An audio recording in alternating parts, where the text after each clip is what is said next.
Welcome back to the Hawkeye Garage. I'm Joe. We've got the GX470 back in the garage this week with the cold weather upon us. I figured I would make a quick video addressing a fault code that you might be getting in your GX470 and have no idea why it's going on and have no idea how to fix it. So stay tuned. We have had the GX for a little over 4 years now, and 2 years ago, my wife and I started noticing that in cold weather, mostly, it seemed like we'd be driving, go down the highway, come into town, and as soon as we came off of the highway, it would throw a fault code and go into limp mode. Limp mode, essentially, the computer is limiting the power that the car can make, so it accelerates extremely slow, doesn't shift very well, etc. So I had been having troubles with the secondary air intake system, the air injection system with the GX, so that's kind of where I went first. Now, because I had had some issues with that air injection system, air pump, whatever you want to call it, over my ownership, that's kind of where I went first, because the code, which we'll get to in a second, kind of leans you in that direction as far as you're thinking, but had become pretty good at diagnosing that. So turns out that's not the issue. The code is a P2445 code, and depending on what scan tool you're looking at or what you're searching on Google, like I just did GX470 P2445 code, you get stuff air injection pump, air check valve,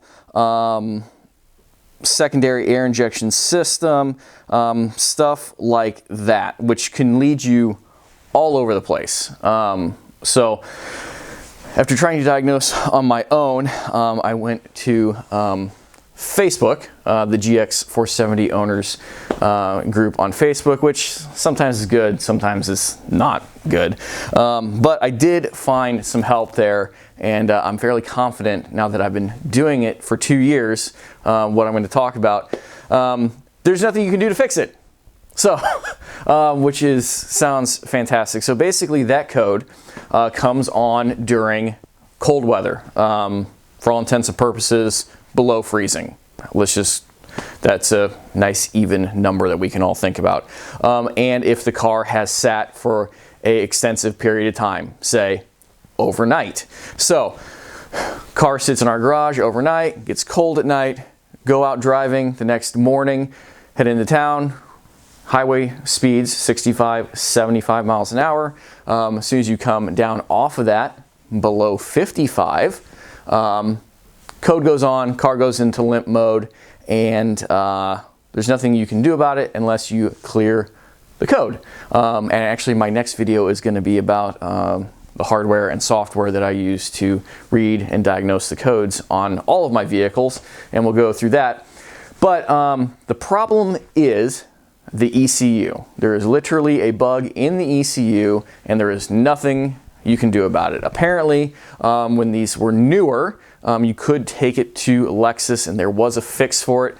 Essentially, through all my research, it doesn't exist anymore. You can't get it, it doesn't exist.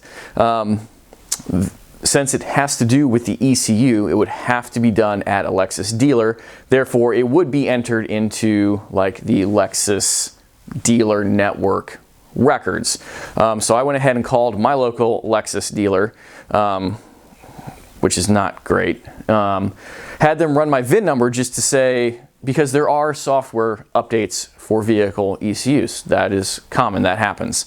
Sometimes people get them, sometimes they don't. So I called with my VIN number. They get into the Lexus, master computer essentially, to see if my ECU is running the most updated version of the software. And this bug fix, I can't figure out if it's like a patch or if it is an actual like software update, whatever. But this is running the most up-to-date software available for the 470. Apparently this only affects the 2005 to 2007 model years. Of course, there's some like overlap depending on when yours was made. They'll call it a different year. The production date will actually be different than the year on your title. Some weird stuff there. The main point of this video is if you have a GX470 and you're getting that P2445 code having to do with your air injection or the air pump or whatever, and you've done everything else and you cannot diagnose the problem, let your car warm up in the morning or every time that you drive it after it's been sitting for 6-8 hours. I can't tell you exact number because there's no information on that. When it is cold, let it warm up to, approximate running temperature. Turn it off, turn it back on, and you are good to go. It doesn't matter how fast or slow you drive. After that, the code will not show up unless the car sits again for an extended period of time at cold temperatures. So the fact that this doesn't have remote start on it is not a huge deal for us because of this issue. A lot of times when it is super cold out, we'll come out, start the car, let it warm up. We'll come back out, get in the car, I'll turn it off, turn it back on. My wife, when she does it, a lot of times they'll get in it, they'll head into town. First couple stop signs that she's got to go through, because you can drive it up until 55 miles an hour. The issue doesn't matter. So if you are driving and you're just driving through town and you never hit 55 and then turn it off, turn it back on, whatever, you're not going to have this problem. It's literally only you get in it, start it, go up past 55 without letting the car warm up and turning it off, and then as soon as it drops back down below 55, it's going to go into limp mode. So let your car warm up, turn it off, turn it back on, and you are good to go. Now, clearing the code is extremely easy with the software stuff that I use, which we'll talk about next week. You can literally do it at a stoplight while you're driving, and not a big deal. So if this was helpful to you, give the video a thumbs up. Be sure to subscribe to the channel. This is a lot of stuff that we do, 4x4 DIY tech, things like that, because again, it's snowing and I'm not mountain biking, and that's depressing. But follow the links in the description down below over to my Instagram and my Facebook. If you have more detailed questions that you don't want to just go at in the comments section, email me anytime, hawkeyeskunkworks@gmail.com. And if you do have any information on how to get this, is literally the only thing, quote unquote, wrong with our GX is that little bug. So if you've got a way that I haven't been able to find to get that fixed, please let me know. So until the next video drops, thank you for watching. Take care. Goodbye.